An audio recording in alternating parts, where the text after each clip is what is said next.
तुम्हा सगळ्यांना वाटतं की माझं आयुष्य खूप सुंदर आहे, खूप व्यवस्थित चाललं आहे, पण असं काहीच नाही आहे. मलाच माहिती आहे मी जगतोय कसा. पूर्ण कर्जात बुडून गेलो आहे. म्हणजे हौस नसते कोणालाच पैसे उधार घेण्याची, कर्जात बुडून जायची. होतात चुका, केल्या मी पण चुका, नाही आलं त्यावेळेस मला लक्षात.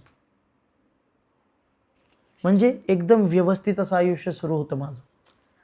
कधी पैसे निघून गेले कळालंच नाही. मग पैसे लावण्यासाठी याच्याकडून उधार घेऊ लागलो, त्याच्याकडून उधार घेऊ लागलो.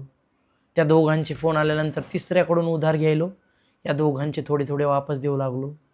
परत 3 जण मला फोन करू लागले, माझ्याकडे तर पैसे नव्हते. मग मात्र भीती वाटायला लागली. मग मी फोन उचलणं बंद केलं. पैसे बुडवायचे म्हणून अजिबात नाही, खरंच अजिबात नाही. फक्त उत्तर काय देणार, म्हणजे माझीच मला लाज वाटायला लागली होती.